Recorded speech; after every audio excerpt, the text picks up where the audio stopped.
retirando, gente, desculpa. Sem problema. Então, a gente inicia a nossa sessão de comunicações de número 5, né, no dia 8. Nós teremos agora, então, 3 apresentações, José Cláudio Castanheira, da UFSC, do Vitor Viana, também da UFSC, e do Jamer Melo, da Embi Morumbi. Então, nós vamos seguir aqui, eu não vou ler o título das apresentações, porque, enfim, né, cada um vai apresentar nessa ordem. Vocês têm 20 minutos, tá? Daí eu vou avisar, interromper com áudio mesmo, quando tiver faltando 5 minutos, tá bom? Aí depois as pessoas que querem ir mandando perguntas, podem ir mandando perguntas, e ao final das 3 apresentações a gente lê as perguntas e faz um debate. E aí a gente tem um intervalo e voltamos depois para a segunda sessão. Certo? Então, boa apresentação a todos e a todas. Vamos lá. Obrigado, Paty. Eu quero, enfim, agradecer a organização, agradecer a todo mundo que está aqui. É muito bom ver a carinha de vocês, ver a carinha de gente que eu não vejo há muito tempo, enfim, assim, nesse quadradinho, mas é legal. Faz a apresentação ficar mais fácil, porque essa apresentação é sempre muito complicada, né? Eu sempre me sinto meio perdido. Enfim, se eu olho para vocês, se eu olho para a minha apresentação, enfim, até um texto que eu tinha preparado para ler pedacinhos não está aqui, enfim, mas vamos lá. A ideia da minha apresentação é, pensando muito a própria proposta do encontro, né, Teoria dos Cineastas, e até uma discussão que a gente vem tendo, eu, Paty, Daraca, sobre a própria ideia de Teoria dos Cineastas. Eu resolvi pegar algumas... porque, assim, eu vou falar dos filmes, dos últimos filmes do Godard, né? Mas eu não vou falar da teoria do Godard, eu vou falar de uma teoria que eu acho interessante e que eu vejo no filme do Godard. Não sei nem se ele vai concordar comigo, pode ser que não, mas, enfim, não tem importância. Na verdade, é isso. Eu vou apresentar algumas questões, algumas leituras que eu tenho desses filmes e a partir daí tentar desenvolver uma preocupação que talvez seja mais minha do que até do próprio diretor. Mas, enfim, deixa eu passar aqui. Essa frase, isso aqui é o Godard, quando recebeu o prêmio lá da FIAF, né, ele se manifestou dizendo... Bom, primeiro, né, que o cinema ele fala por ele mesmo, né, e manifestou uma tristeza com o fim dos DVDs da mídia física, enfim, e a substituição dos DVDs pelo... Aí ele fala, como é mesmo? Netflix, né? E aí as pessoas agora, enfim, elas assistem o filme do jeito que querem e não vão mais ao cinema. Essa coisa que parece um pouco até conservadora e meio saudosista, enfim, em relação às mídias físicas, eu acho muito interessante, até pelo fato de que o filme dele, o Imagem e Palavra, ele está no Netflix. Eu assisti na Netflix, enfim, na plataforma Netflix. Mas o que me interessa nisso, quer dizer, além desse certo saudosismo da mídia física, é essa ideia de que o cinema fala por ele mesmo, de que isso é muito forte no Godard, e ele já falou isso algumas vezes, de que você precisa falar do cinema pelo cinema, quer dizer, a matéria fílmica, e a matéria fílmica aí, pensando isso de uma maneira bastante ampla, a matéria fílmica, o suporte, a matéria fílmica, a imagem, a matéria fílmica, os elementos que compõem, enfim, o celuloide, o som, a luz, a imagem, enfim, os elementos do filme e a questão até da própria maneira como isso afeta você, como é que isso afeta o espectador sensorialmente, afetivamente, todas essas questões, elas falam do cinema. Então, o cinema ele seria uma maneira mais interessante para falar do cinema, né? E o Godard é um cara que faz isso na prática. Ele efetivamente, desde muito tempo, ele vem fazendo isso com projetos utilizando imagens de arquivo e imagens em diferentes suportes, com diferentes qualidades técnicas, diferentes características técnicas, enfim, e juntando isso tudo de forma a criar um discurso relativamente bem concebido sobre, enfim, sobre alguma coisa que ele quer tratar. Enfim, e essa ideia me chamou muita atenção nele. E essa questão da materialidade, a gente pode ver em filmes antigos dele, como Uma Mulher, a maneira como ele vai, como ele tem essa tensão entre uma questão linguística, ou seja, o cinema pensado como uma estrutura, um conjunto de signos que está sendo arranjado para te dizer alguma coisa, e, ao mesmo tempo, a característica metalinguística do cinema, quer dizer, o cinema pensado como um dispositivo opaco, enfim, isso aqui não é uma representação da realidade, isso aqui não é uma janela, isso aqui é cinema, e você está vendo o cinema, você não está vendo através do cinema. Aí você pega vários filmes dele, enfim, só para citar um exemplo que eu uso muito em sala de aula, é Uma Mulher, onde você tem cortes abruptos na música, total de sincronia entre imagens e sons, enfim, chamando efetivamente atenção para o trabalho de manipulação de sons e imagens, né? Um exemplo que eu sempre dou, eu vou falar rapidinho para não perder muito tempo, é de uma oficina que um compositor fez uma vez até aqui na UFSC, e aí, enfim, a gente saiu para beber com os alunos e ele comentou assim, olha, eu gosto muito do Godard, só que, puxa vida, se ele desse uma limpadinha no disco antes de botar a música no filme, ficava melhor. Aí eu falei, cara, acho que você não entendeu qual é a do Godard, mas enfim. Pois é, então é exatamente isso, assim, essa falta de limpadinha no disco que é o barato, né?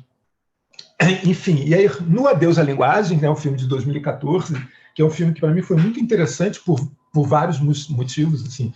Um deles é esse que está aqui num trecho até que um personagem fala, que o Adeus à Linguagem é um filme que está fazendo referência, assim, no próprio título, a questão da linguagem o tempo todo, né? E aí um dos personagens ele vai mencionar, quer dizer, alguma coisa está acontecendo, algo estranho em nossa relação com o mundo, quer dizer, ele age contra a liberdade pura, quer dizer, se eu estou falando, eu sou o sujeito, se eu estou ouvindo, eu sou o objeto, então, quer dizer, esse correlacionismo que o pensamento, de certa forma, o pensamento ocidental, o científico ocidental, coloca no conhecimento das coisas e no conhecimento do mundo, quer dizer, o Godard está atento a isso, e o que, basicamente, para mim, o que ele está dizendo no filme é que a gente tem que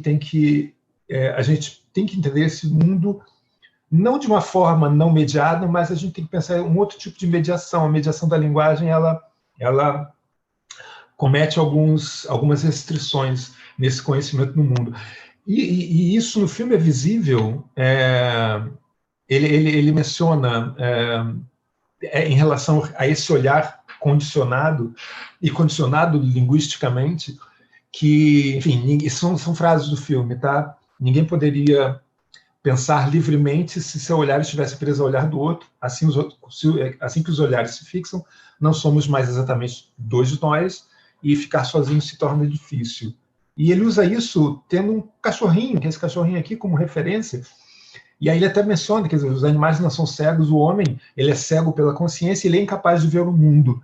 E esse mundo, aí ele cita Hilke, né, ele só pode ser conhecido através de um olhar animal. E essa imagem muito saturada aqui embaixo, que ele usa repetidas vezes durante o filme, e também no Imagem Palavra, seria esse olhar selvagem, esse olhar animal, quer dizer, você olhar para o mundo, e tem planos dele, ele mostra isso claramente, o cachorro vira a cabeça para um lado, ele mostra uma imagem, vira a cabeça para o outro, ele mostra outra imagem, mas é claro que em Godard nada é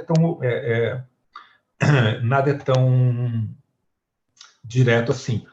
Mas, de qualquer maneira, esse olhar selvagem, esse olhar animal, é um olhar que está descolado de uma instância linguística que nos condicionaria,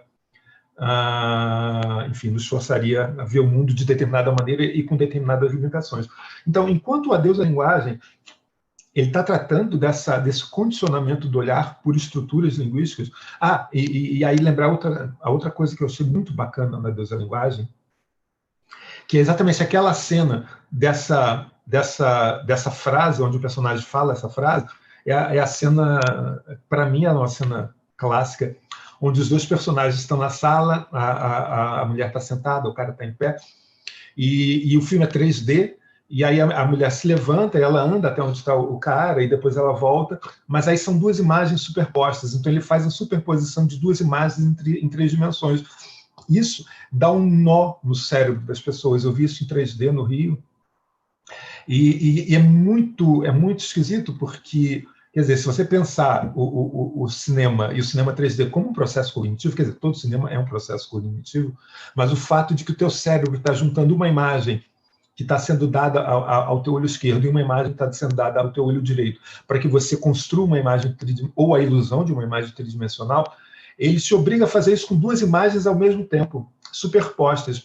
Isso dá uma pane geral na plateia, e você vai ficando aflito, porque o teu cérebro começa a dar uma travada. E quando a superposição acaba, quando a mulher volta e a imagem volta a ser apenas uma imagem, a plateia, eu ouvi claramente a plateia respirando assim, de alívio, porque é um negócio problemático. Então, e isso também é muito interessante, quer dizer, que a questão do Godard, a materialidade dos filmes dele não é apenas uma materialidade em termos de suporte ou de elementos físicos sensoriais do filme, mas é uma materialidade em termos da tua resposta cognitiva sensorial a esse filme. Então, novamente, ele está te dizendo assim, não é o que você vê, mas é como você vê isso. E eu estou aqui justamente para mexer na maneira como você vê isso. Eu estou interferindo na maneira como você vê o filme, e não no que você vê o filme, no que você vê no filme, né? Então, isso para mim é um aspecto muito interessante, esse uso do 3D que ele faz no Adeus à Linguagem. No livro da imagem, ou seja, no Imagem-Palavra, ele continua usando imagens, quer dizer, na verdade, ele usa mais imagem de arquivo, né? No Adeus à Linguagem, nem tanto imagem de arquivo, você tem, digamos assim, entre aspas, personagens, né? O cachorro, inclusive, e você tem esse tratamento da imagem de uma maneira, quer dizer, esse olhar selvagem da imagem.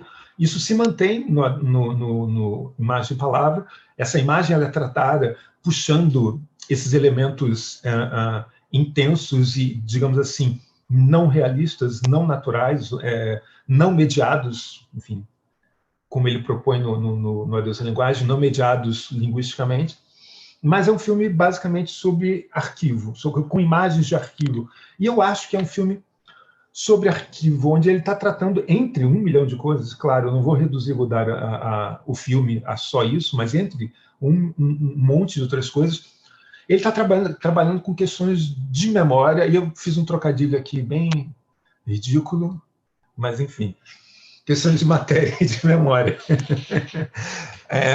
Mas, de fato, ele está usando arquivos para pensar não apenas como esses arquivos eles podem ser eles podem e eles devem ser uma narração histórica, eles são um índice de memória, mas também essa memória, quer dizer, esse arquivo material como um objeto particular, quer dizer, ele é um objeto que ele precisa de uma manipulação, e uma manipulação muito específica de alguém, de algum especialista, de algum intérprete, enfim, de alguém.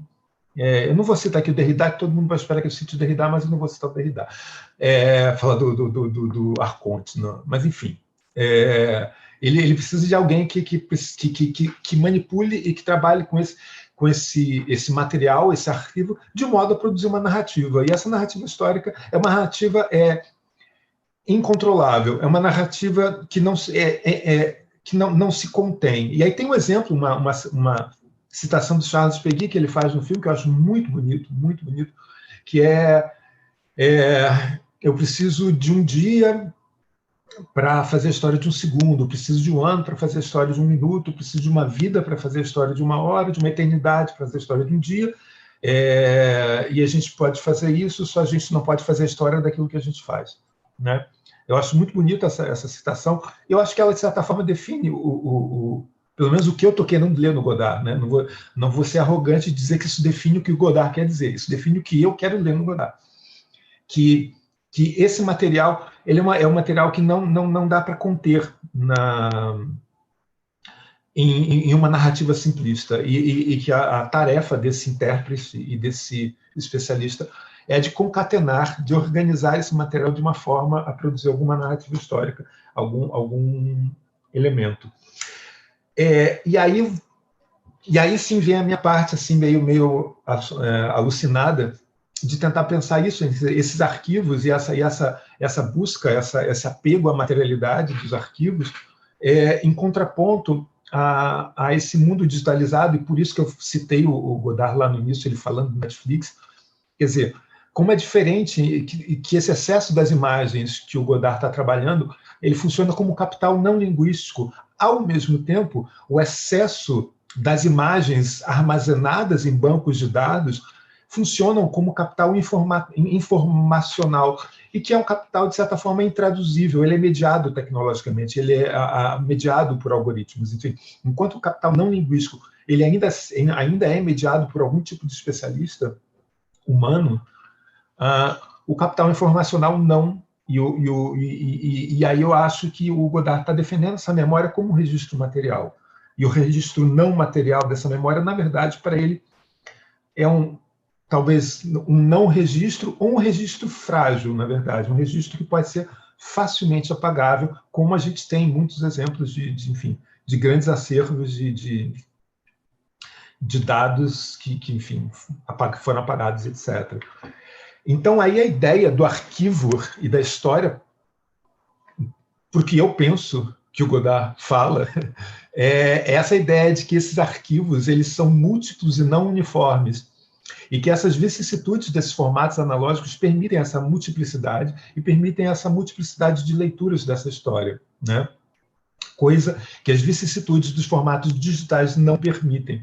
Na verdade, o paradigma ou a proclamada ontologia dos formatos digitais, ela vai sempre produzir ou defender uma certa padronização, uma certa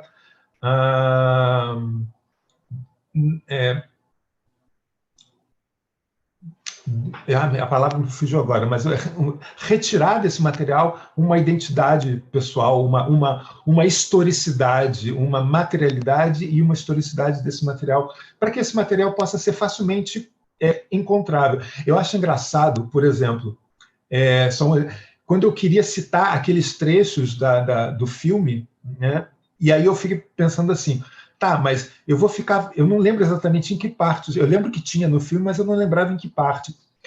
Não tem como dar um search no filme para achar aqueles textos, né? Eu vou ter que ver o filme de novo, parando para tentar achar os textos. Aí eu fui no arquivinho de SRT, de subtítulos, e aí eu dei um Ctrl F e eu achei os trechos que eu queria.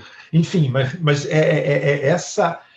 esse fluxo de controle de dados, ele é possível dentro dessa questão linguística, e aí eu estou pensando o digital como uma exacerbação dessa codificação linguística, né? É uma exacerbação digital disso, o que facilita muito o controle de dados, o que facilita muito o controle da história, né? Então, meio que já me encaminhando para o final, assim, esse controle da história, e aí pensando os dias de hoje, pensando como é desejável por determinadas estruturas, por determinados governos, esse controle da história, através não apenas do estímulo ao fluxo de dados, enfim, da coleta de dados, mas também através do apagamento da memória material, do apagamento dos arquivos materiais. Bom, isso no caso do Brasil, a gente está efetivamente vivendo isso, né? No caso da Cinemateca. Então, pensar que a matéria ela impõe dificuldades ao controle total da história, porque ela impõe dificuldades ao seu apagamento absoluto, né? Os dados eles são muito mais facilmente apagados. A matéria ela impõe dificuldades. Você tenta apagar a matéria, você tenta destruir, mas no final você pode não ter o objeto, mas você pode ter as ruínas, o que eu vou chamar aqui das ruínas da história. O que acaba sendo em si, a ruína em si é uma narrativa de alguma coisa, né? Ela é uma narrativa histórica de alguma coisa. Então, esse apagamento da história, ele é muito mais fácil a partir do ambiente digitalizado, né? Dos fluxos digitais, e os fluxos materiais eles dificultariam esse apagamento da história. Então, só para a gente fechar aqui, eu vejo os dois filmes do Godard, tanto o Adeus à Linguagem quanto o Imagem e Palavra, como dois filmes que estão trabalhando preocupações que são constantes na obra do diretor. Enfim, essa dualidade entre linguagem e dimensões materiais da experiência do cinema, essa questão metalinguística do filme e essa própria questão da recontagem, ou seja, do eterno recontar uma determinada, ou reconstruir uma determinada narrativa a partir dos fragmentos do próprio cinema. Enfim, defendendo sempre que o cinema ele é o melhor meio, é a melhor matéria que se pode ter para contar a história do próprio cinema. E é isso, gente. Eu não sei se Fechou certinho no tempo. Não, tá certinho. Fechou certinho no tempo, Zé. Obrigada. Tá bom. Obrigado a vocês. Eu vou descompartilhar aqui. Isso. Aí agora a gente passa para o Vitor. Tá? Isso. Vamos lá, Vitor. Aí quando faltar 5 minutos eu te dou um aviso, tá? Tá, obrigado. Eu vou só botar essa tela aqui, as imagens. Bom, boa tarde. Obrigado pela oportunidade, por poder estar com vocês aí.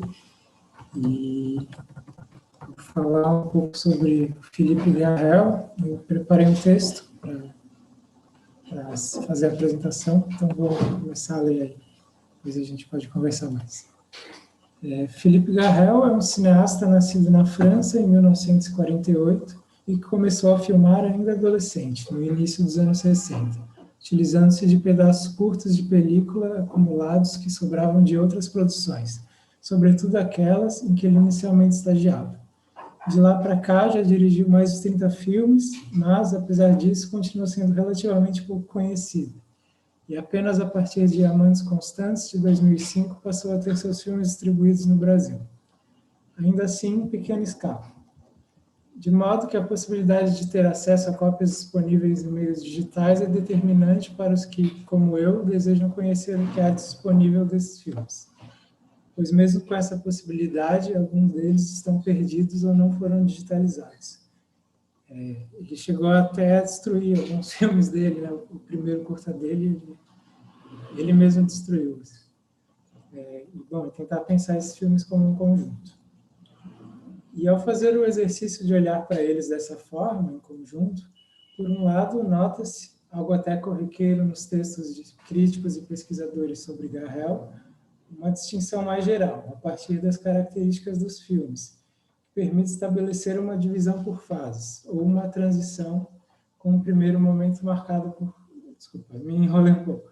Mas tem essas fases, né, que o pessoal costuma estabelecer. E essa primeira fase tem filmes mais experimentais, como Le Révélateur, de 1968, que é esse aqui, esse é um frame do filme, né? Depois, La Cicatrice Intérieure, que é de 72, também é um desses filmes mais conhecidos dessa época. E depois tem uma mudança, né, nessas fases que começa mais ou menos com L'Enfant Secret, que é de 1979. Esse é um frame do filme. O filme começou em 79, mas ele não tinha dinheiro o Garrel não tinha dinheiro para pagar a revelação, então o filme ficou preso no laboratório, né? Ele só conseguiu retirar o filme e lançar ele em 82. Bom, nessa época ele começou a ter uma exigência de produção, assim, de realizar os filmes a partir de um roteiro. Essa fase praticamente coincide com a década de 80, e os filmes dessa fase marcaram a passagem do primeiro momento, dos filmes de narrativa extremamente diluída, muitas vezes silenciosos, até o momento corrente, no qual diálogos e dramaturgia ganham maior destaque, mas ainda de uma maneira bastante particular e dispersiva, muito distante do que seria uma dramaturgia clássica, por exemplo. Ao mesmo tempo, depois de constatar as grandes variações de estilo, ou as menores em uma sintonia mais fina, outro aspecto desse conjunto, em alguma medida até oposto ao anterior, torna-se até mais evidente. Há qualquer coisa nos filmes, ou talvez quaisquer coisas seria melhor colocado, que, mesmo com as mais distantes diferenças, conduzem a uma impressão de repetição. Muitas vezes, quase como uma sensação de déjà vu, como se, durante a exibição do filme, subitamente, sem que se saiba exatamente o porquê, fôssemos tomados pela certeza de já termos visto certa cena, por exemplo. Um sentimento que costuma ocultar-se tão rápido quanto aparece. Mas, juntamente, também é possível notar uma série de recorrências mais visíveis, com a utilização frequente dos mesmos atores e equipes de filmagem, da marcante fotografia em preto e branco, a semelhança entre locações, entre os personagens e as situações e temas que eles colocam em cena. Em uma passada de olho, já se vê dezenas de planos de casais conversando, deitados na cama, ou enquanto caminham nas ruas de Paris. Muitas vezes, a presença de uma criança que os afetará também aparece. Personagens artistas, escritores, pintores, fotógrafos, cineastas, interpretados tantas vezes por seu filho, Louis Garrel, seu pai, Maurice Garrel, ou pelo próprio Philippe, por seus amigos e companheiras ao longo da vida, como Brigitte Si e a cantora Nico. Isso é a partir do que o Garrel chama de cinéma de amitié, ou cinema de amizade, um princípio de produção onde se trabalha com pessoas com as quais se há laços afetivos. Algumas dessas recorrências são comumente percebidas por outros que escreveram sobre Garrel, como vistos nessas palavras do crítico Kent Jones sobre Um Verão Escaldante, de 2011. Aos poucos que... Aí vou citar o Kent Jones. Aos poucos que estão, de fato, familiarizados com seu trabalho, Philippe Garrel é conhecido por seu intenso foco em um conjunto delimitado de preocupações e obsessões. Suicídio, vício em drogas, a tensão entre a liberdade individual e responsabilidade, a memória de maio de 68 e, sobretudo, o fantasma de sua relação com Nico. Em 1989, Le Baiser de Secousse inaugurou mais uma poderosa, mas pouco comentada tensão em sua arte, a passagem do amor romântico à domesticidade e suas constantes negociações e ajustes persistentes. Fim da citação. Talvez o termo limitado utilizado por Jones para se referir a esse conjunto de obsessões de Garrel não seja o mais adequado, pois, além de não serem os únicos temas a aparecerem nos filmes, antes parece que essa obsessão, esse desejo de relançar o olhar sobre as mesmas coisas, provém justamente da impossibilidade de limitá-las. Garrel não cessa reconhecidamente de fazer da vida, em especial a própria e de seus queridos, a matéria central de seus filmes, e com isso precisa confrontar-se com o fracasso, que é tentar recuperar essa experiência sem traí-la, sem reduzi-la. Não se trata simplesmente de reencenar episódios vividos, de contar a própria história, pois se fosse esse o caso, bastaria fazê-lo uma vez, como quem diz, eis aí minha vida, ou fazer de cada caso relevante um episódio filmado. O retorno ao mesmo, que na verdade sempre se difere, indica uma procura por algo não alcançado, mas que de alguma forma a poesia das imagens toca, sem conseguir identificar. Assim, se essa busca passa pela materialização de certas coisas, por exemplo, a colocação em cena dos temas citados, é porque esse sentimento desconhecido subjacente os perpassa sem se limitar a nenhum deles, e ao mesmo tempo dissolvendo os limites de cada um desses temas, né, dessas coisas repetidas. Em relação a isso, Amantes Constantes, de 2005, é exemplar. O filme é sobre o amor de um casal? Mas praticamente começa com 20 minutos de longos planos. Deixa eu só, desculpa, parei aqui de passar as imagens. Esse aí é o Amantes Constantes, de 2005. Praticamente começa com 20 minutos de longos planos nos quais policiais soltam bombas, carros pegam fogo, jovens aguardam atrás de uma barricada. Poderia ser sobre uma revolução, mas essas cenas se ocultam e dão lugar a personagens fumando ópio e conversando sobre arte até que adormecem e sonham. E também com um sonho termina o filme. Aqui uma cena desse sonho. Quando François sonha com Lili, depois que ela parte para outro país e ele se suicida. Sobrevive, no entanto, o sentimento subterrâneo, uma espécie de centro poético onde as cenas se conectam e se misturam, estendendo-se por todo o conjunto de filmes pela insistente presença dos elementos que se repetem.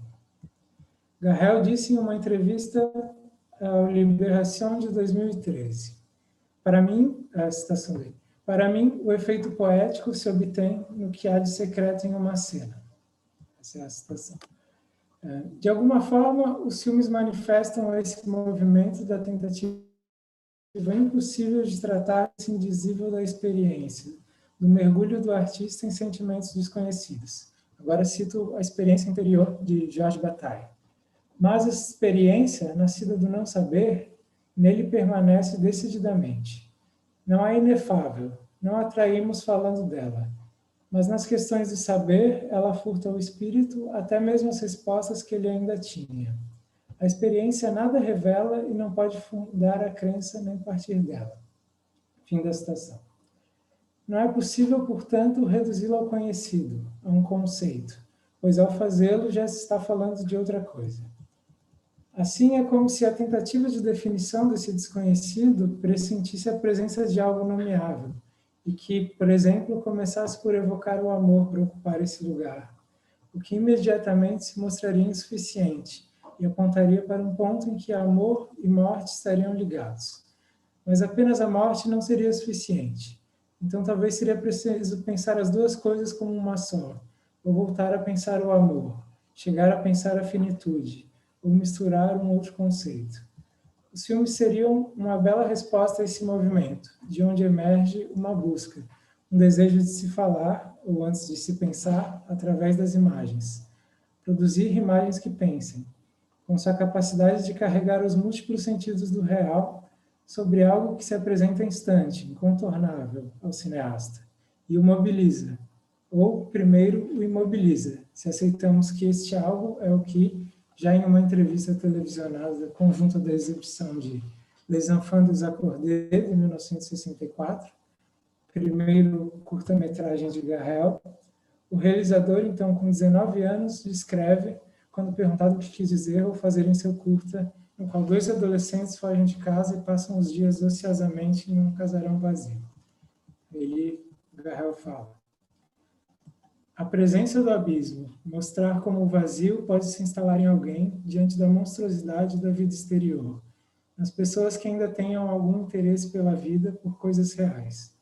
Um tipo de esvaziamento atinge quem ainda tem um pouco de vida em si e os impede momentaneamente de continuar.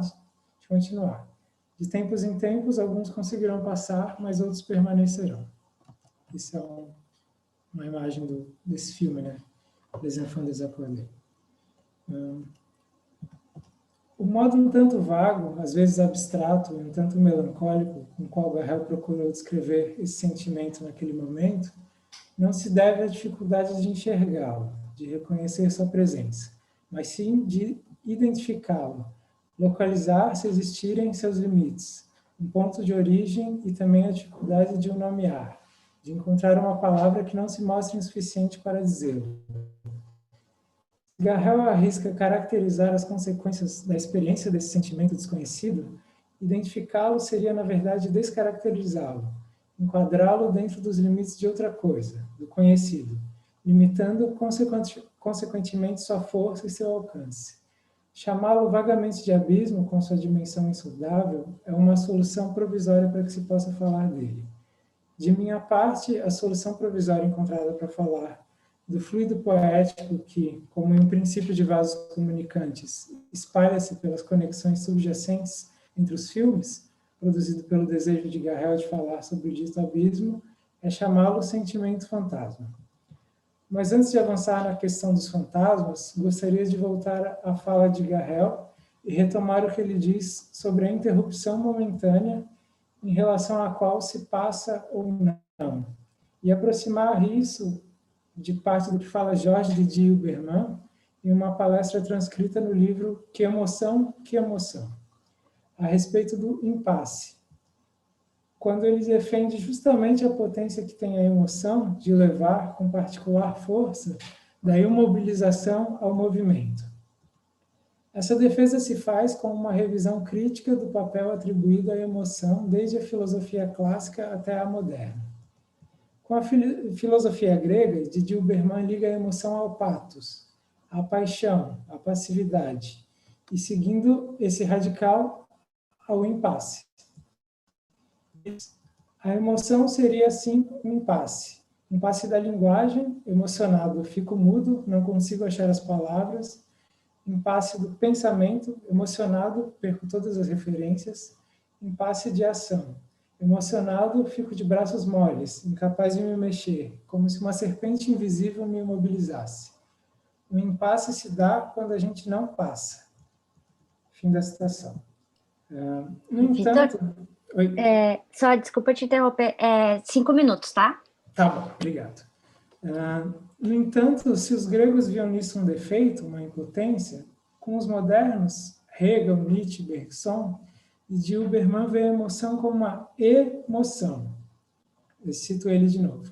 Um movimento para fora de si, ao mesmo tempo em mim, mas sendo algo que me atravessa completamente para depois se perder de novo, um movimento afetivo que nos possui, mas que nós não possuímos por inteiro, uma vez que ele é, em grande parte, desconhecido para nós.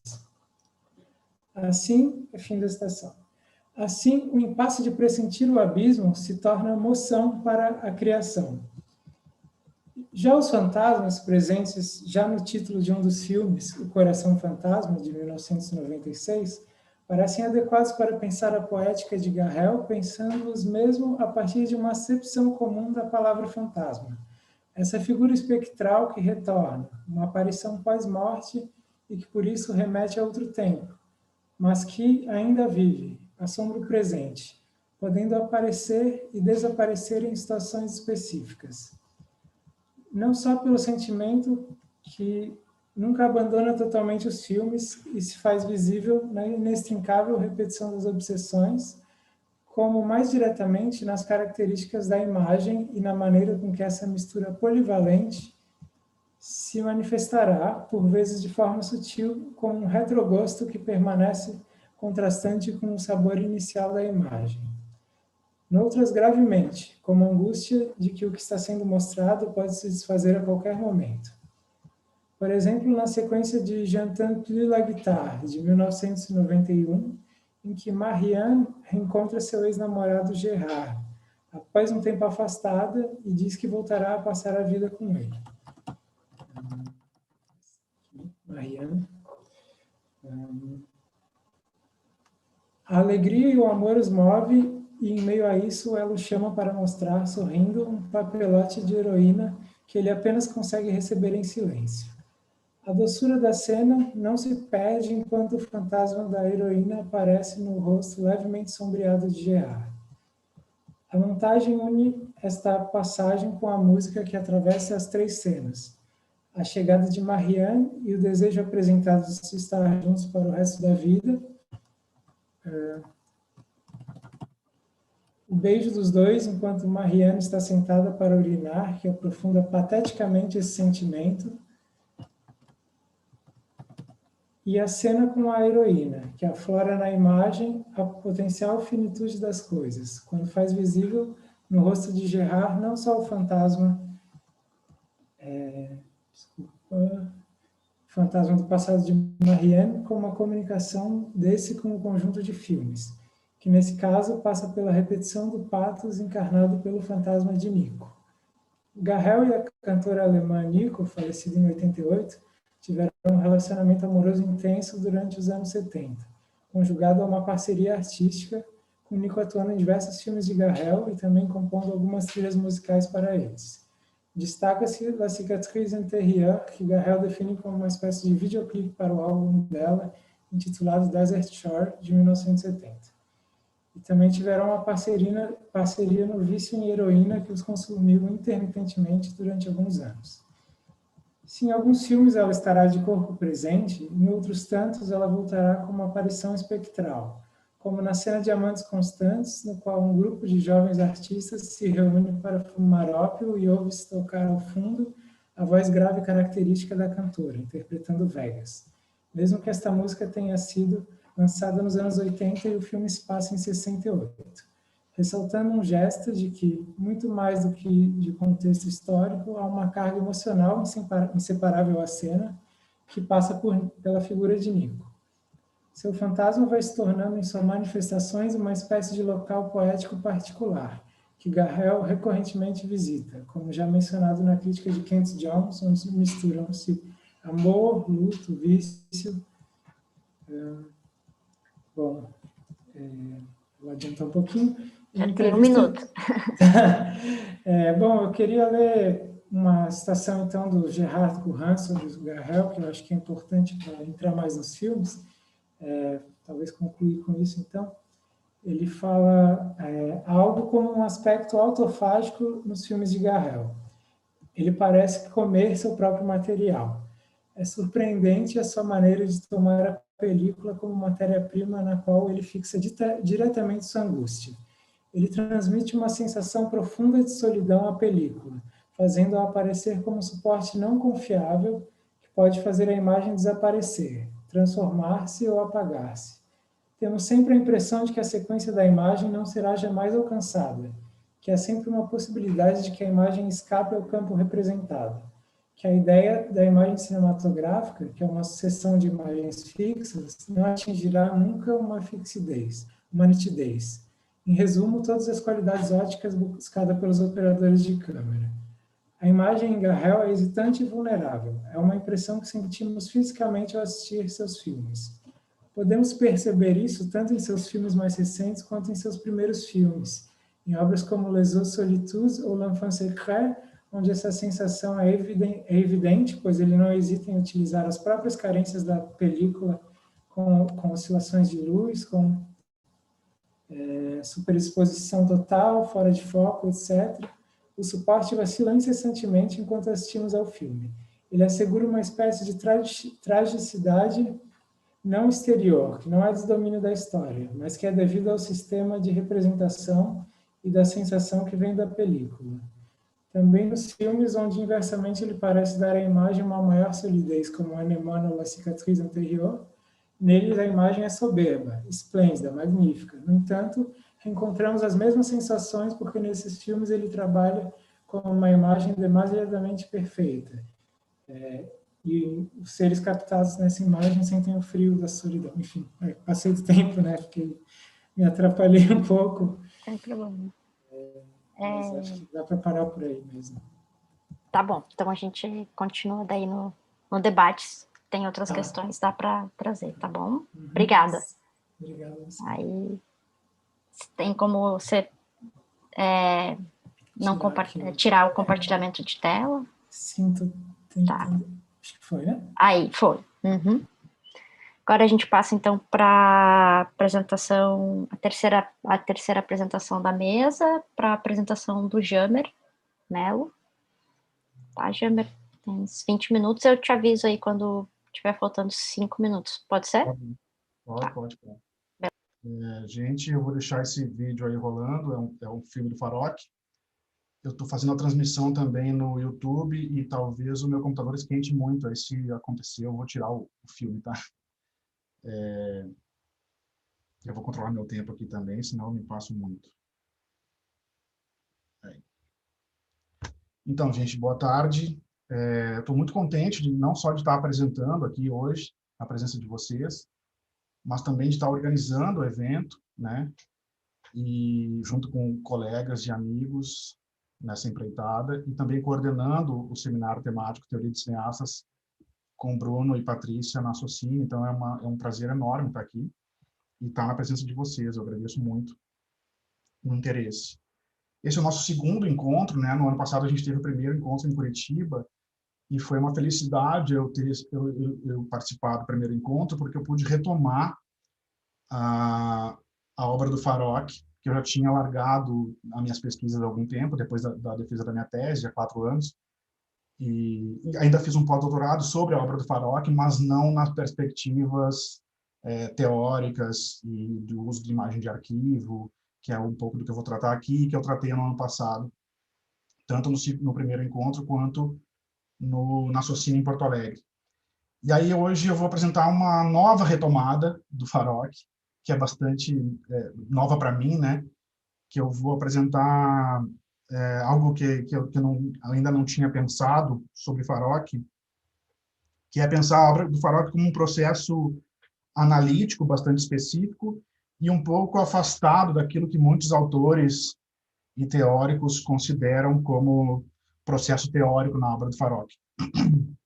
Farok é considerado como teórico do cinema, teórico das mídias e teórico das imagens por muitos autores, e eu vou abordar aqui essa ideia de um ponto de vista talvez um pouco contrário dessa ideia mais geral, né? De um cineasta que produz teoria a partir das imagens, e eu vou tentar entender isso por um outro ponto de vista. Eu vou abordar aqui, talvez consiga abordar 2 âmbitos, né? O primeiro deles é a ideia de legibilidade histórica a partir de Huberman, que não é uma ideia de reescrever a história a partir dos arquivos, mas antes de reler a história, a partir de outros pontos de vista. E eu acho que Farok produz isso. E um segundo momento, né, um segundo âmbito, que é pensar a intensidade dos gestos teóricos de Farok que aparecem na montagem, a partir do que eu estou chamando aqui de desmontagem e remontagem crítica do próprio cinema. Farok faz uma crítica teórica ao cinema a partir das imagens que ele utiliza e da forma como ele utiliza essas imagens de arquivo. Então, me interessa pensar mais o processo laboral de Farok como um fazer arqueológico, mais do que um fazer cinematográfico. Isso se dá na montagem, que para Didi Huberman é a produção, na obra do Farok, de uma experiência do pensamento, né? E aí eu uso também um outro teórico alemão, Thomas Elsasser, porque ele entende a obra do Farok, ou o interesse do Farok, muito menos pela dimensão narrativa, como meio de contar histórias através do cinema, mas muito mais num desenvolvimento de uma crítica ao próprio uso central das imagens no século XX, a partir dos aparatos técnicos de produção e distribuição das imagens. E aí eu vou citar aqui algumas coisas, eu trouxe algumas citações de alguns autores, e principalmente do Farok, eu vou citar algumas coisas que o Farok fala sobre a sua obra, para a gente tentar pensar nesses gestos teóricos. Ele diz que Imagens do Mundo, Inscrições da Guerra, que é esse filme que a gente está vendo aí, não é um filme que atinge plenamente um êxito, tanto quanto o projeto dele ou o modelo desse filme, né? É mais ou menos um ensaio, que é um dos aspectos que aparecem na obra do Farok como um todo, né? Farok foi professor de um curso de cinema e de teoria da imagem, que se chamava Seminário de Viena, era uma série de oficinas, e o incrível é que ele não trabalhava com textos, ele não trabalhava com pensamento teórico e conceitual, mas ele trabalhava com filmes, era uma espécie de oficina de assistir muito e reiteradamente filmes, né? Então, um trabalho de análise muito obsessiva de filmes, e o interesse era revelar o processo de examinar as imagens para o Farok, né? Então, um pouco do que ele faz nesse filme, e num outro filme que, se der tempo, eu vou também comentar aqui, mas talvez não dê tempo, eu vou até o limite dos meus 20 minutos, mas se der tempo eu falo de um outro filme que chama Intervalo, onde ele faz também uma espécie de análise minuciosa das imagens, que me parece bastante interessante. Bom, aí eu vou citar também um parágrafo de uma entrevista que eu fiz com o professor Henri Gervasot, da USP, foi em 2015, era uma entrevista sobre filme-ensaio, e no meio dessa entrevista ele citou o Farok, e ele citou um ponto que me interessa bastante para pensar esses gestos teóricos. E aí cito Gervasot. Na obra de um cine-ensaísta mais instigante da segunda metade do século XX, Harun Farokh, não transparece uma subjetividade, mas uma abordagem a partir de um ponto de vista claramente situado de determinada questão que lhe interessa discutir, quer essa questão seja de ordem histórica, estética ou política, e aqui eu acrescentaria teórica. Não é por acaso que Didi Berman, ao discutir a obra de Farokh, o qualifica como cineasta de terceira pessoa. Em torno dessa questão escolhida, esse recém-falecido cineasta, isso foi em 2015, Farokh faleceu em 2014, né? Este recém-falecido cineasta alemão vai procedendo uma série de associações e desenvolvendo interrogações sucessivas que se articulam em torno da questão principal. Então, para o Gervaisaux, há uma questão específica em que o Farokh vai interrogando durante o filme a partir das próprias imagens e dessa análise obsessiva que ele faz pelas imagens. Continuo citando Gervaisaux. Assistimos ao desenvolvimento de um raciocínio aparentemente um pouco errático, mas que, de fato, é sempre fruto de um trabalho de composição bastante rigoroso. E aí tem uma citação do Farokh, que eu não sei onde é que eu coloquei, mas eu não vou achar aqui. Bom, depois se eu achar, eu cito. A partir disso, eu me filio a uma ideia de um historiador da arte francês, de origem argelina, chamado Daniel Arrassi, que é um historiador de arte, assim como Didi Berman, tanto crítico da tradição via Panofsky, da interpretação iconográfica das imagens. Ele tem um tom, em vários momentos, irônico para produzir essa crítica, e ele vai articulando levemente a teoria e a ficção, né? O que a gente poderia chamar aqui de uma ficção teórica, obviamente. No entanto, sem deixar um lado rigoroso, analítico e conceitual, ele questiona os hábitos de percepção do pensamento do espectador ou do fruidor de uma obra de arte, seja ele um analista, um teórico ou não, diante de uma obra artística, né? Ele está falando da pintura. Ele usa uma expressão que, em português, uma tradução do francês, seria mais ou menos a visão de perto, uma visão aproximada na pintura, né? Ele diz que seria uma prática próxima ao pincel e ao olhar. Então, ele está muito mais instigado em pensar, em avaliar e analisar essa imagem numa proximidade maior. E aí, no primeiro capítulo de um livro que foi lançado aqui no Brasil, pela editora 34, que agora me fugiu o nome, Nada Se Vê. O primeiro capítulo é endereçado a uma pesquisadora, é uma carta endereçada a uma pesquisadora, e eu vou citar dois trechos dessa carta que me interessam também. Diz ele, Giulia é o nome da pesquisadora. Ele diz, não consigo entender como acontece de, às vezes, você olhar para a pintura de modo a não ver o que o pintor e o quadro lhe mostram. E aí, mais adiante, ele diz, o que me preocupa é mais o tipo de filtro, feito de textos, citações e referências externas, que em alguns momentos você parece a todo tempo querer interpor entre você e a obra, uma espécie de protetor solar que a protegeria do brilho da obra e a preservaria dos hábitos adquiridos nos quais nossa comunidade acadêmica se baseia e se reconhece. Então, é uma crítica, um modo analítico como ela faz nas obras de arte, a partir de textos e referências anteriores à obra, anteriores a essa observação da obra, né, sobre a obra, coisa que ele não faz.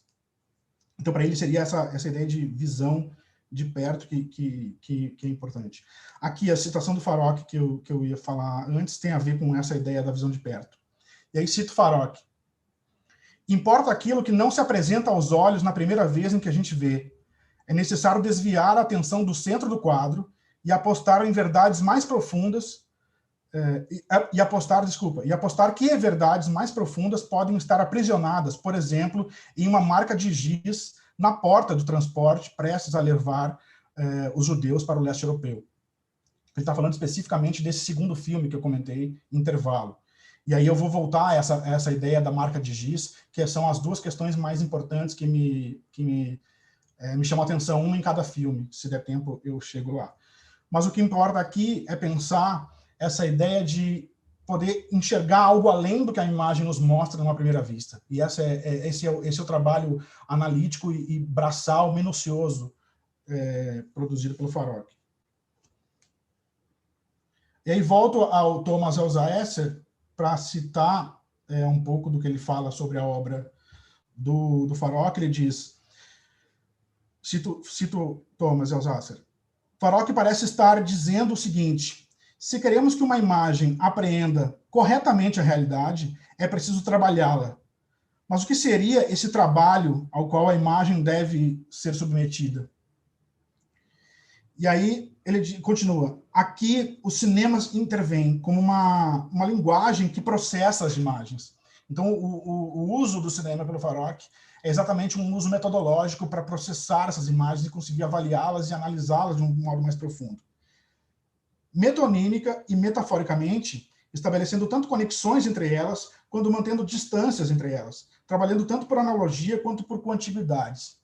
E aí isso me interessa um pouco na metodologia arqueológica do Farok, que é justamente o que ele faz. Ele tenta aproximar determinadas imagens que, a princípio, não são aproximáveis, e nessa aproximação ele discute uma série de questões que estão no intervalo entre essas imagens. Então, a ele interessa muito mais do que as imagens não mostram, do que as imagens mostram. Ou aquilo que as imagens mostrariam a partir desse elemento analítico e não de uma observação simplesmente iconográfica ou a priori observativa.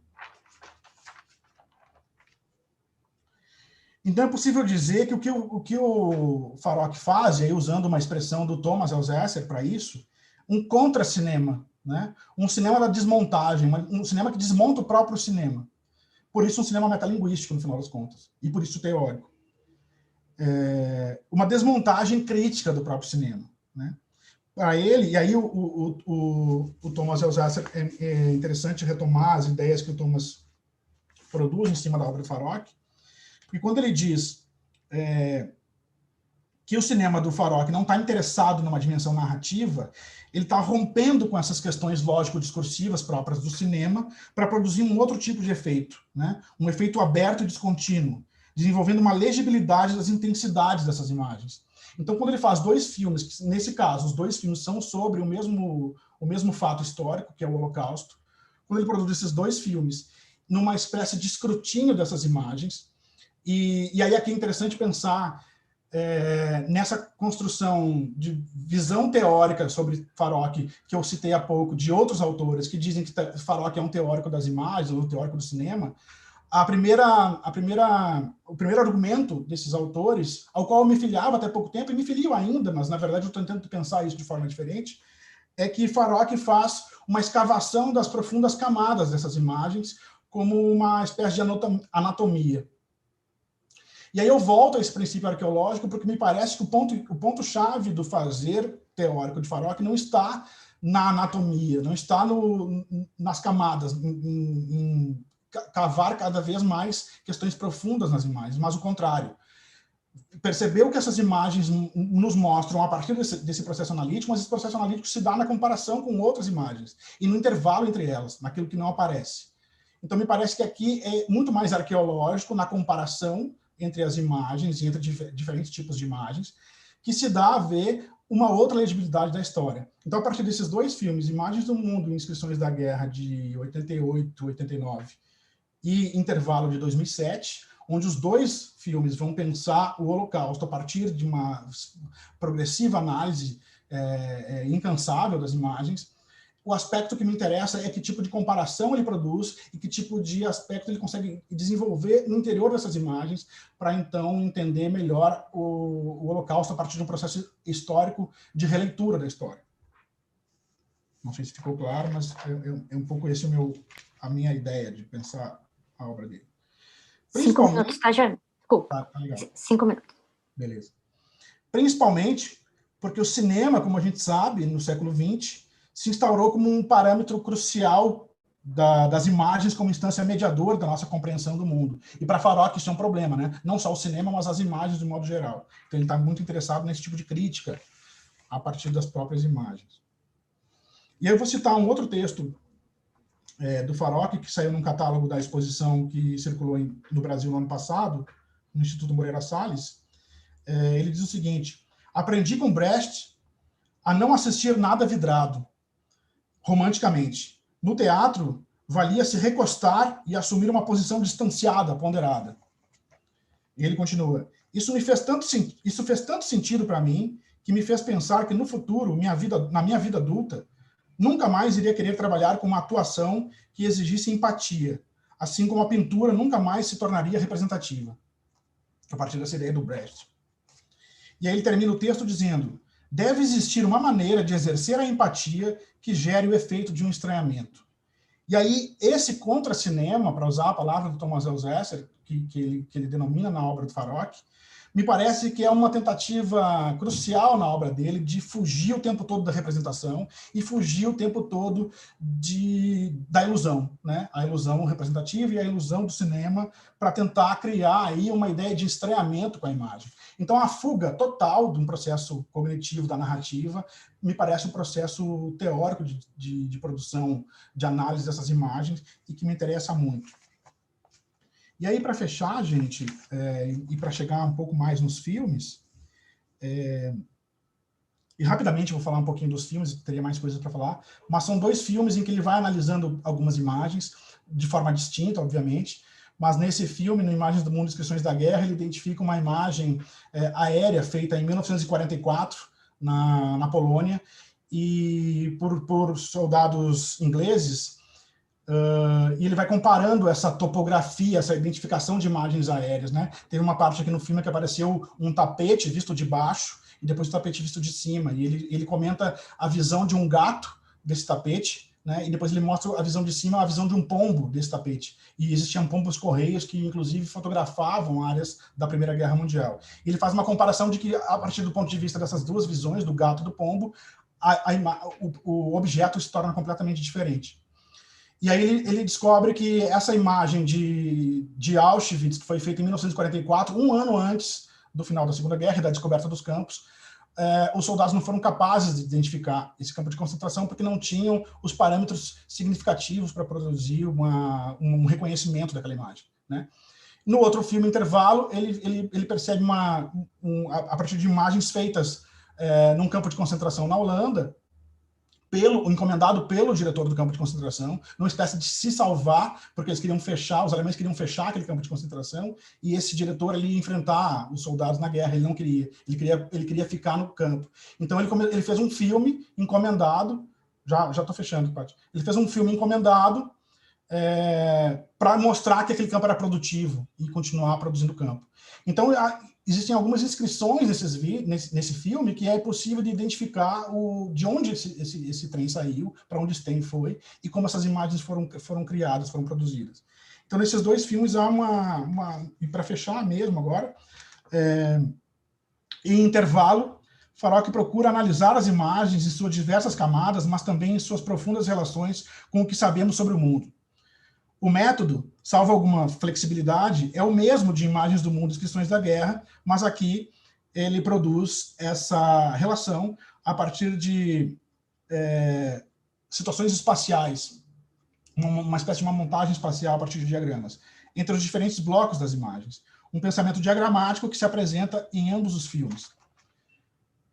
Em ambos os casos, ele elimina as informações prévias dessas imagens, e aí volto na ideia do Daniel Arras, e conduz um raciocínio, um trajeto analítico, nas conexões possíveis, sem responder aos próprios questionamentos. E aí, por isso, eu acho que esse método analítico e arqueológico de Farok se produz num processo teórico muito importante, justamente porque são esses questionamentos que ele coloca em prática. Era isso. Obrigado. Perfeito, já fechou certinho no tempo. Então, bom, vamos passar agora para o nosso debate.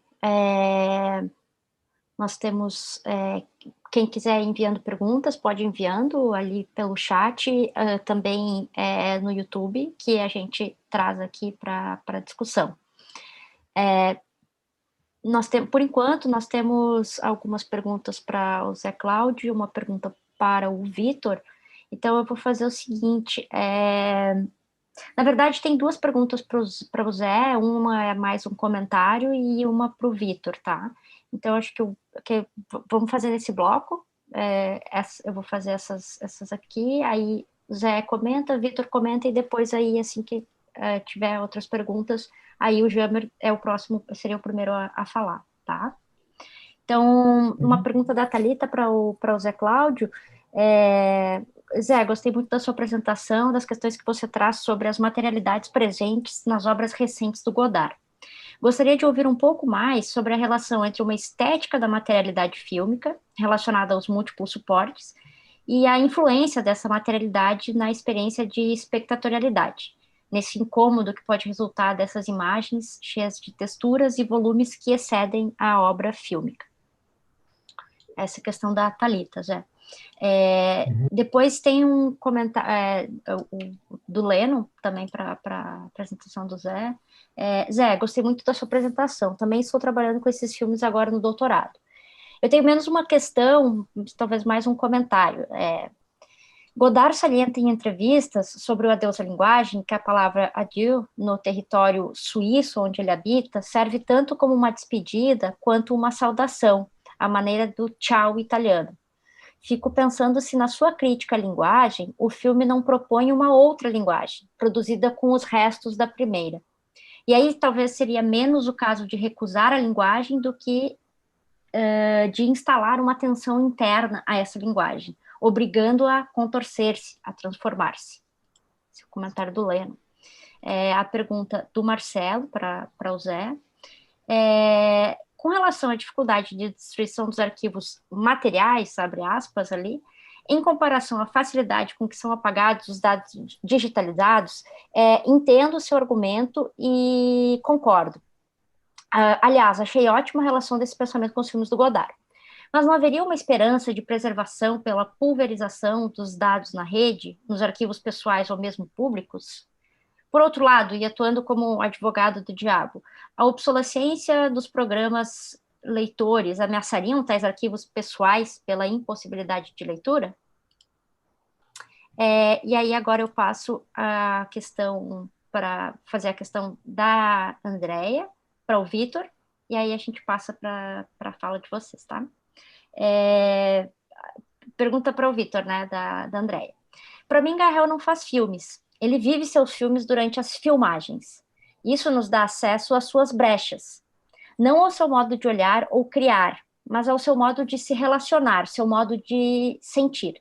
Enfim, ontem foi falado que uma das abordagens de uma possível teoria dos cineastas poderia ser buscada no impensável do filme dos cineastas, ou do cineasta, né, do cinema. Sua fala, para mim, veio ao encontro dessa discussão de ontem, que não sei se teve a oportunidade de participar. Não tenho uma pergunta específica, mas intuo que o que você chama de fantasma faz eco a essa forma de olhar a um conjunto de filmes com um desejo de sentir o que deles emana, entre parênteses, o impensável, e menos o que eles realmente dizem, se puder comentar sobre.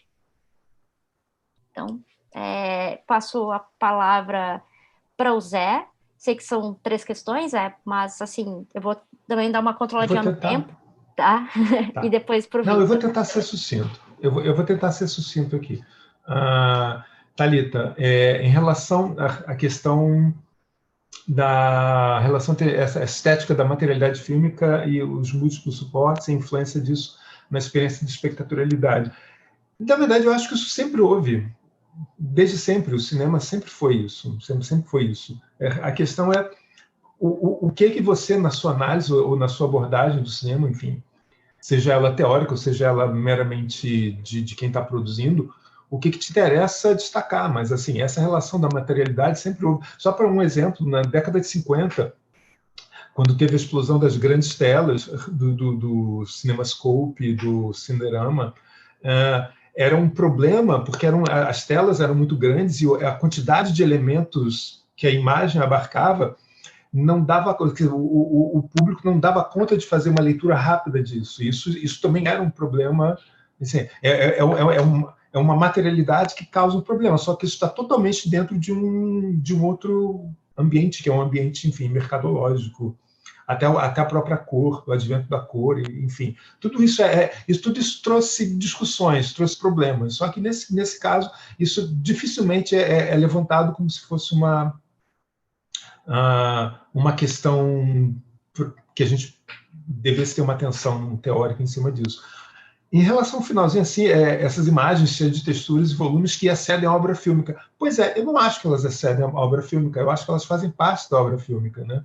Eu acho que o recorte que a gente faz dessa obra fílmica é que pode variar. né? E aí, tentando, já passando para o comentário do Lennon, eu concordo totalmente contigo. Eu acho que o que eu vejo no Godard é uma tensão entre uma questão... Ele está o tempo todo, desde sempre, se referindo a questões de linguagem no filme deles, nem que seja para contrapor essa linguagem com alguma outra coisa, ou nem que seja para expor essa linguagem como alguma coisa visível, e não como alguma coisa invisível. Alguma coisa que o cinema, enfim, da natureza mesma do cinema. Então, sim, eu concordo contigo, ele propõe essa tensão, e eu acho que com Adeus à Linguagem, com esse uso do 3D, da forma como ele usa, eu acho que, inclusive, ele transcende um pouco a questão da linguagem, porque, num primeiro momento, ele está o tempo todo se referindo a essa linguagem, seja para tratá-la de forma metalinguística, ou seja, até para reforçá-la. Quer dizer, o Godard ele tem muito texto nos filmes dele, né? Então, ele está sempre na busca de algum sentido filosófico, textual mesmo, nos filmes dele. E no Adeus à Linguagem, esse uso, eu acho que ele inclusive precede a questão linguística. Aí sim, eu acho que ele conseguiu chegar num ponto onde ele está antecedendo a produção de sentido, antecedendo a linguagem como produtora de sentido, porque ele está trabalhando numa instância fundamentalmente cognitiva. Enfim, mas eu concordo contigo, ele está sempre procurando uma questão ali. Marcelo, eu acho que em relação à questão da digitalização, eu acho um assunto bastante complexo. Acho que existe esse discurso que, enfim, os dados dispersos na rede eles são facilmente recuperáveis até certo ponto, porque essa rede ela é uma rede que ela é controlada. A rede não é isenta. A rede não é ela é controlada por determinadas estruturas políticas, inclusive, e essas estruturas políticas elas têm todo um arcabouço, então uma construção que é uma visão, uma perspectiva que é inclusive colonialista, o que a gente preserva, o que a gente não preserva, o que circula mais, o que não circula mais. Na verdade, a invisibilidade dos dados ela é construída em cima de algoritmos que são elaborados a partir dessa visão hegemônica, colonialista dos grandes centros, que controlam isso. Então, assim, tá na rede, tá, e aí a gente fala, o que cai na rede nunca paga. Nunca paga, mas você pode nunca mais voltar a cruzar com o que cai na rede. Então, por um lado sim, mas por outro lado também não, né? Enfim, e aí eu acho que esse excesso de informação ele é quase um sinônimo de não acesso à informação, porque você tem acesso à informação que te é dada a ver, justamente porque é mais fácil o controle sobre isso. Não que no caso dos arquivos materiais a gente não tenha grandes dificuldades, temos sim, temos grandes dificuldades de acessá-los, mas a minha postura ingênua, romântica e de certa forma saudosista é de que mesmo os restos materiais eles te contam uma determinada história, mesmo um museu, os destroços queimados de um museu podem te falar muito sobre a política de um país do que um site da Secretaria de Comunicação do governo. É isso. Obrigado. Vitor? Bem legal o comentário. Eu acho que tem muito a ver com isso, sim. Isso sobre o Garrel viver os filmes, né? Mais do que criar, assim, né? Eu acho que isso está já nos métodos que ele adota, né? Para filmar. Eu acho que ele adotou esses métodos principalmente assim nessa fase mais recente, né? Que é uma fase já mais dentro de um esquema de produção, assim, não chega a ser industrial, né? Mas é um esquema de produção maior, né? E eu acho que ele adota um pouco esses métodos para tentar justamente recuperar algumas coisas que ele conseguia fazendo esses filmes do primeiro momento, né? Os filmes mais experimentais, que eu acho que se faziam muito dessa vivência do filme, de por exemplo, a Cicatriz Interior, o filme que eu citei ali, né? Esse filme é feito durante viagens por vários lugares do mundo, assim, pelo Marrocos, pela Islândia, e você ir lá e estar naquele vulcão e com a equipe toda ali, e não tem roteiro, né? Acho que a coisa vai acontecendo assim no viver também. E quando ele, ou sei lá, o Revelador, por exemplo, o filme é listado que ele fez durante o festival, quando encontrou os atores no festival e resolveu que ia fazer esse filme assim lá, né? Mas eu acho que ele tentou um pouco com esses métodos de, por exemplo, fazer os filmes sempre com as pessoas da vida dele, né? E filmar o filme não na sequência que a produção diz que seria melhor por questão de locações, mas na sequência dos planos como eles vão aparecer no filme, né? Fazer isso e também gravar tudo na primeira tomada, né? Ele fala um pouco sobre como ele gosta de ver o resultado disso, dessa certa apreensão que os atores vão ter como se estivessem na vida, né? De eles não saberem exatamente o que vai acontecer. É diferente de fazer várias tomadas que tu vai controlando a coisa, né? Acho que é a mesma coisa quando se faz esse método de filmar fora na ordem do roteiro, né? Também vai todo mundo junto para o lugar, volta, é um pouco tentar recuperar esse lugar na vida, né? E a questão dos fantasmas também, eu quero pensar ela nesse sentido, assim, dessa proximidade com a vida que transborda nos filmes dele, né? Eu acho que se a gente fala isso, né, que ele vive os filmes, tem muito a ver com o que transborda dos filmes, né? Com o que a gente vai sentir nesse viver. Os fantasmas, acho que eles são justamente essas imagens que são pessoas, são momentos, são memórias, de certa forma, né? Reminiscências, assim, que vão retornar e vão coincidir com coisas do filme, né?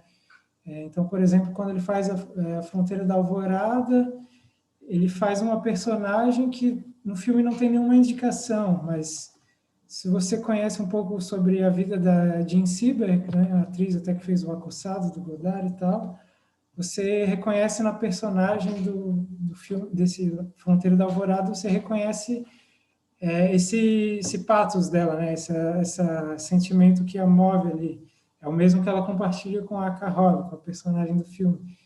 Então, acho que é esse tipo de retorno, assim, de coisas que acontecem, que ele sente, que vão voltar de alguma forma, né? Que ele não consegue olhar certas situações, certos personagens, sem que esses fantasmas apareçam, né? Sem que eles retornem ao presente, digamos. Não sei, talvez seria isso.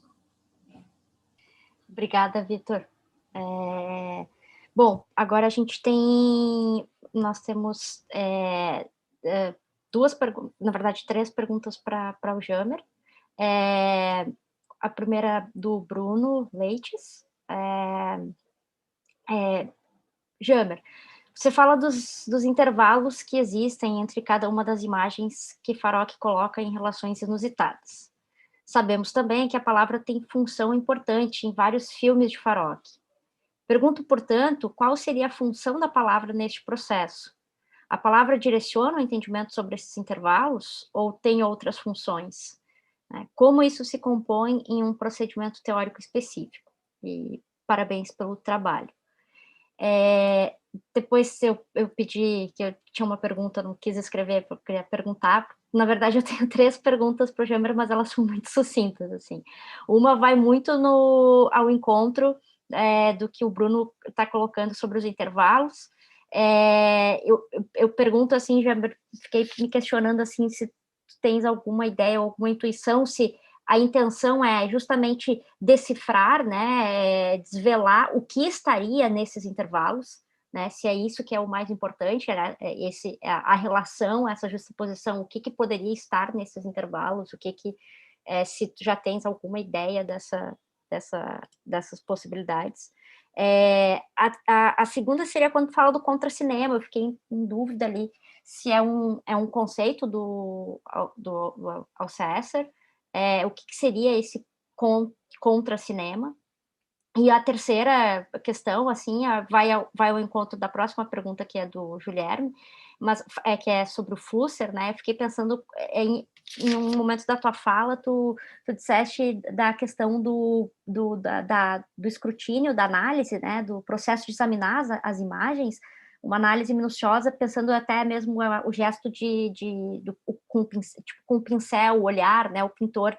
E eu fiquei pensando muito nessa ideia do Flusser, do gesto de pintar, e ele diz assim, o gesto do artista, né, muitas vezes, quando ele fala do gesto de pintar, esbarra contra o material, né, e o material transforma o gesto, quer dizer, o artista quer exprimir-se, mas o material o transforma. Então, eu fiquei pensando assim, de que modo, né, que o próprio Farok é transformado pelo material com o qual ele está operando. Então, essa ideia do gesto do Flusser com o fazer cinematográfico do Farok, como que o Farok mesmo acaba, como se o cineasta, o artista, acaba sendo transformado pelo material com o qual ele está operando. E aí a pergunta do Guilherme, acho que também pode ir um pouco esse é o encontro disso, porque ele diz assim, seria possível fazer uma aproximação entre Farok e Flusser, no sentido de que ambos têm um interesse profundo em investigar a natureza das imagens e as suas possibilidades de atuação no cinema, no caso do Farok, conforme avança o estágio da técnica, é o que ele diz. Então, aí agora a palavra está contigo, Jean. Tá.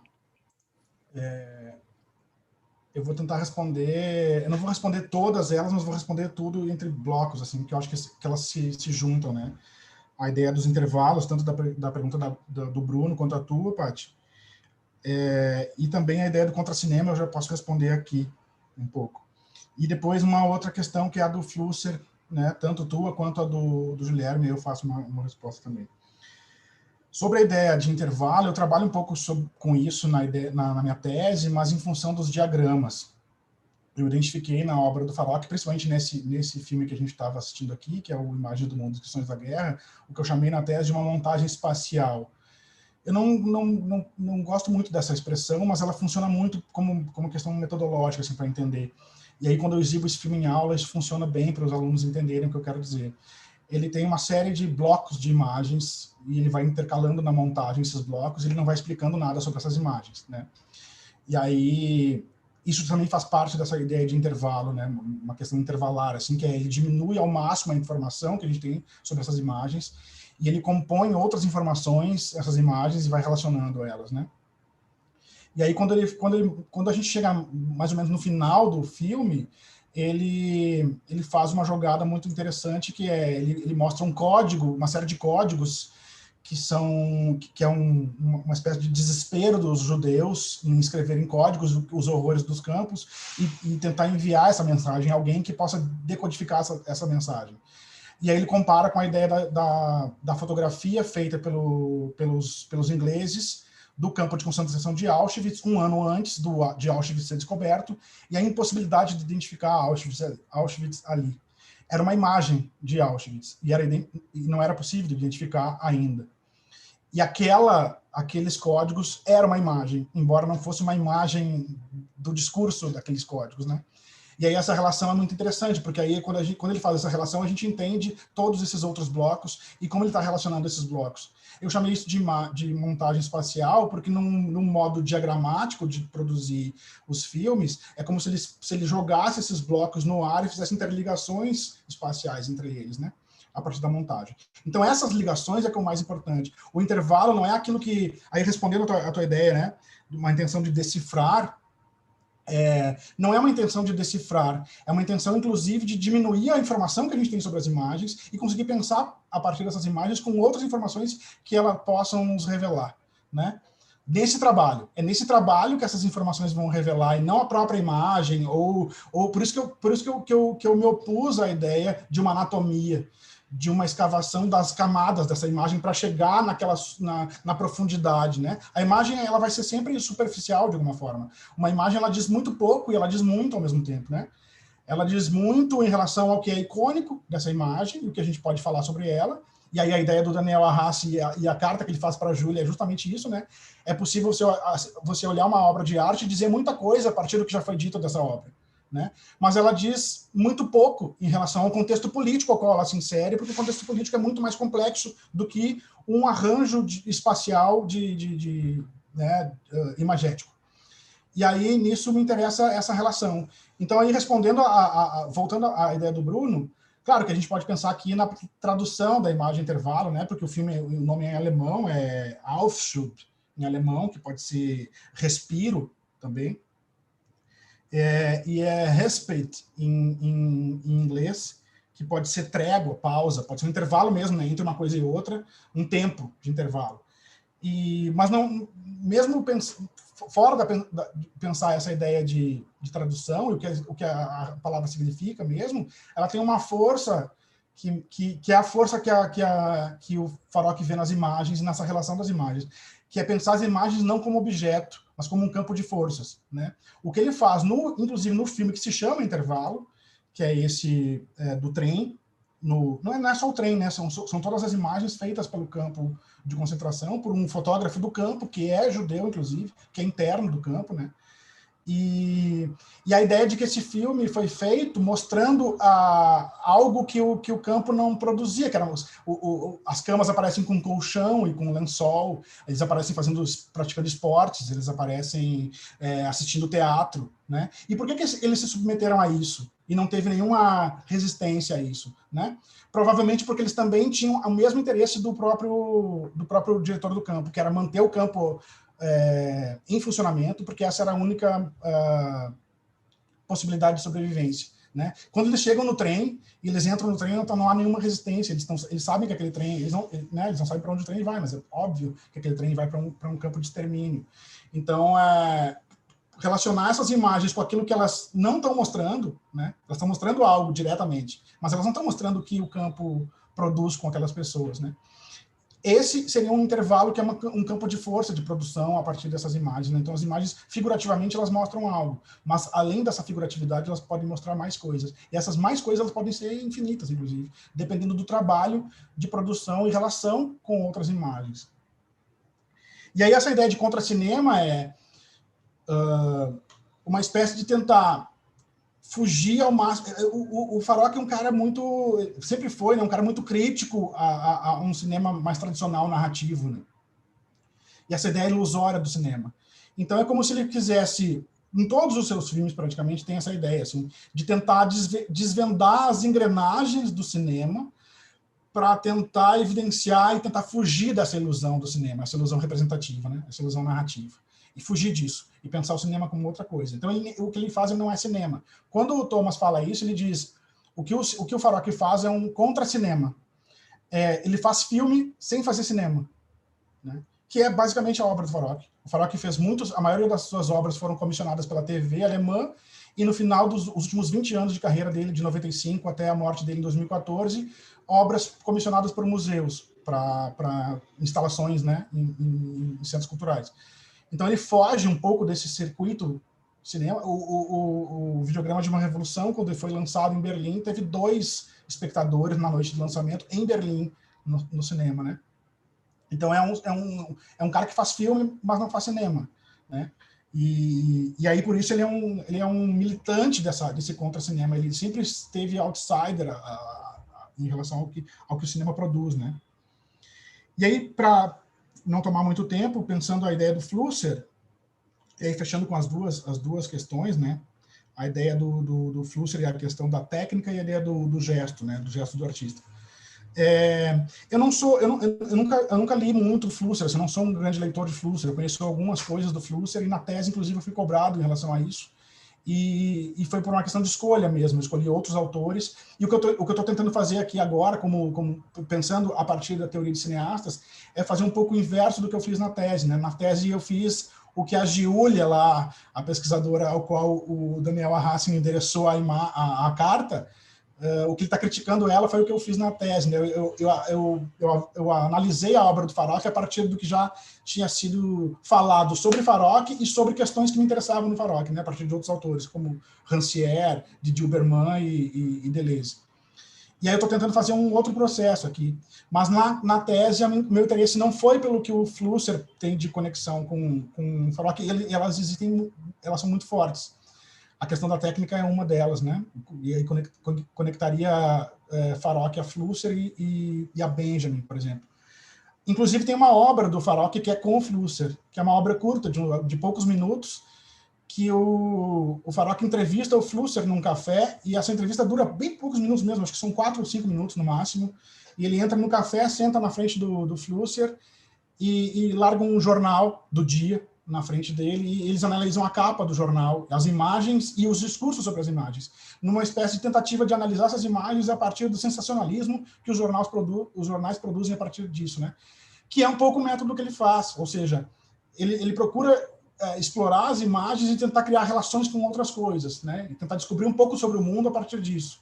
Os jornais fazem isso de um outro interesse, que é produzir uma relação com essas imagens com o discurso do dia a dia e produzir uma atenção e um interesse do leitor para comprar esse jornal né? Por isso essa coisa meio sensacionalista assim, dos jornais.